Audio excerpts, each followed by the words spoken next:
माजी नगरसेवक सूरज पाटील यांनी नेरूळ सेक्टर 6 सारसोळे आणि सेक्टर 8 इथं नवी मुंबई महापालिकेच्या माध्यमातून उपआरोग्य केंद्र उभारण्याचा निर्णय त्यांनी मंजूर करून घेतला। कोरोनानंतर नागरिकांना त्यांच्या घराजवळच त्वरित आणि विश्वसनीय सेवा मिळावी या उद्देशानं त्यांनी काम केलं। सेक्टर 6, 8 आणि 10 मधील विशेषतः ज्येष्ठ नागरिक, गरोदर माता, बालकांना दूरच्या केंद्रांपर्यंत होणारा प्रवासाचा त्रास त्यांनी ओळखला। मनपा प्रशासनाकडे सातत्यपूर्ण पाठपुरावा करून जागांच्या मर्यादेवर उपाय म्हणून कंटेनर आरोग्य केंद्र उभारण्याचा नाविन्यपूर्ण निर्णय त्यांनी मंजूर करून घेतला। हा उपक्रम म्हणजे 2023 मधील मागणीचं मूर्त रूप असून आरोग्य सेवा सुलभ करण्याचा सूरज पाटील यांचा अथक व संवेदनशील प्रयत्नांचं प्रतीक आहे। कोविड काळात 20, 21, 22 या 2 वर्षात आरोग्य केंद्र आणि आरोग्य सेवा काय आवश्यक आहे याची बाब समोर उजागर झाली। कुक्षेतच्या आरोग्य केंद्रात सेक्टर 16, सेक्टर 6 कुक्षेत गावातली लोक आणि 8 आणि 10 ची लोक आरोग्य सेवा घेण्यासाठी इथे येतात। परंतु 8च्या लोकांना किंवा सारसोळ्याच्या माझ्या ग्रामस्थांना तिथून पायपीट करत इथपर्यंत येणं, वयोवृद्ध माणसं असतील, गरोदर महिला असतील, तर कुठंतरी त्यांच्या घरापर्यंत ही सेवा गेली पाहिजे आणि त्या अनुषंगाने आरोग्य केंद्राची निर्मिती जरी झालेली असेल तर उप आरोग्य केंद्र त्याच्यासाठी आम्ही मागणी केली।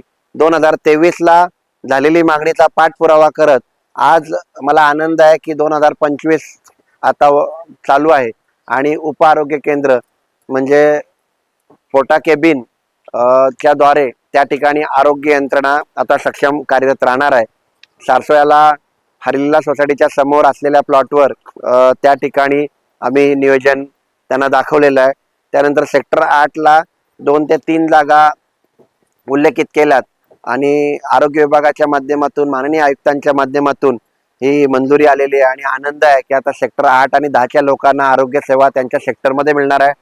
सारसोळ्या ग्रामस्थ सेक्टर 6च्या रहिवाशांना आरोग्य सेवा त्यांच्या घरापाशी मिळणार आहे आणि सेक्टर 16च्या लोकांना सुद्धा त्या सेक्टर 16च्या ठिकाणी आरोग्य सेवा मिळणार आहे।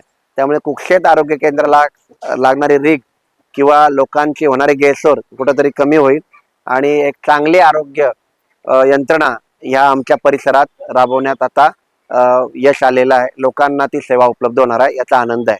याकरिता मी माननीय आयुक्तांचे, संपूर्ण नवी मुंबई महानगरपालिका प्रशासनाचे आणि विशेष करून आदरणीय गणेश नाईक साहेबांचे आभार मानतो। या निर्णयामुळे स्थानिक नागरिकांना तत्काळ आणि दर्जेदार सेवा त्यांच्या परिसरातच उपलब्ध होणार आहेत। साधारणतः कोविड काळात आम्हाला या प्रभागामध्ये आरोग्य केंद्राची चणचण भासली। त्यानिमित्ताने मी माननीय कार्यसम्राट नगरसेवक सूरजदादा पाटील यांना संपर्क साधला आणि संपर्क साधल्यानंतर आम्ही असं ठरवलं की सदर प्रश्न हा आपण जनता दरबारात घेऊन जायचा आणि मग दादांनी तो जनता दरबारात नेला आणि साहेबांनी ताबडतोब असा आदेश दिला की त्या ठिकाणी एक उपकेंद्र व्हावं आणि ते उपकेंद्र झाल्यामुळे अनेक ज्येष्ठ नागरिक, गर्भवती महिला किंवा महिला असतील, लहान मुलं यांना पायपीट करून शिरवणे गाव, नेरूळ गाव, कुक्षेत गाव या ठिकाणी जायला लागायचं। आता ते संपूर्णपणे बंद होणार आहे। खरं तर याचा आनंद आमच्या संपूर्ण प्रभागाला आहे, मला देखील आहे। अनेकदा म्हणजे 2023 पासून आम्ही या उपकेंद्रासाठी संघर्ष करतोय। अनेक वेळा आयुक्तांना पत्र लिहिले, दादांना भेटलो, सूरजदादा प्रयत्न करतायत, मी स्वतः प्रयत्न करतोय आणि आमच्या या सर्वांच्या प्रयत्नाला आज यश आलेलं आहे।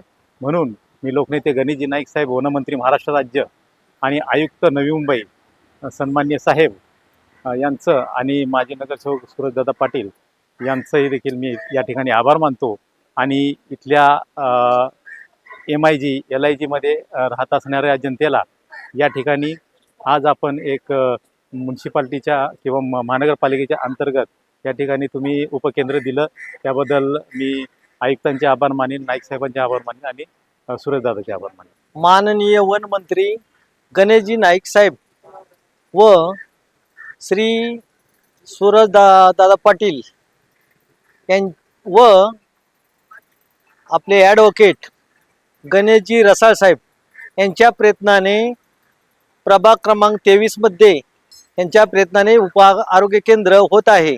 तरी ज्येष्ठ नागरिकांना नेरूळ गाव, कुक्षेत गाव व शिरोणे गावात चालत जायला लागत होते। प्रयत्नाला यश आलेलं आहे। तरी त्यांचे मनापासून शतशः आभारी ज्येष्ठ नागरिक आहेत। या प्रभागामध्ये 1987 सालापासून राहतो. इथे नागरी आरोग्य सेवा केंद्र नाही आहे. तर या संदर्भामध्ये आम्ही ज्येष्ठ नागरिक या एरियामधले नेहमी भारतीय जनता पार्टीच्या शाखेमध्ये श्रीयुत गणेश रसाळ साहेब, सुरेशदादा पाटील आणि यांना आम्ही हमेशा विनंती करत आलो की आपल्या प्रभागामध्ये नागरी आरोग्य केंद्र होणे खूप गरजेचं आहे आणि त्याची ही सुविधा जर झाली तर सर्व लोकांनाच त्याचा फायदा होईल. वेळोवेळी ही अशी विनंती केल्याच्या नंतर सुरेशदादा पाटील, माननीय आपले गणेश रसाळजी यांनी गणेश नाईक साहेबांकडे ही विनंती पोहोचवली आणि त्यांनी आमच्या विनंतीला मान देऊन इथे उपनागरिक आरोग्य केंद्र मंजूर करून घेतले. आणि ही बातमी आम्हाला ज्या वेळेला समजली तेव्हा आम्ही सर्व ज्येष्ठ नागरिक या प्रभागामधील खूप खुश झालो. तरी आम्ही सर्व ज्येष्ठ नागरिक इथल्या जनतेच्या वतीनं महानगरपालिका, गणेश रसाळ साहेब, सुरेशदादा पाटील आणि नाईक साहेब, गणेश नाईक साहेब यांचे खूप आभारी आहोत. आमच्या कानावर आलं की या विभागामध्ये ज्येष्ठ नागरिकसाठी आरोग्य केंद्र पास होऊन आलेलं आहे. त्यासाठी मी गणेश नाईक और गणेश रसाळ और सुरेश पाटील यांचे खूप आभारी आहो.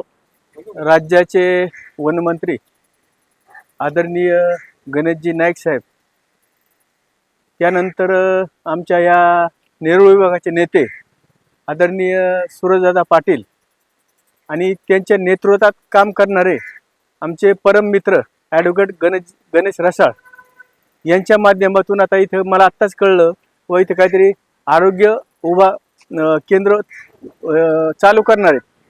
तर त्याबद्दल मी गणेशजी रसाळ असेल किंवा आमचे नेते सुरेशदादा असतील किंवा राज्याचे वनमंत्री आदरणीय गणेशजी नाईक साहेब असतील यांचं मी मनापासून स्वागत करतो.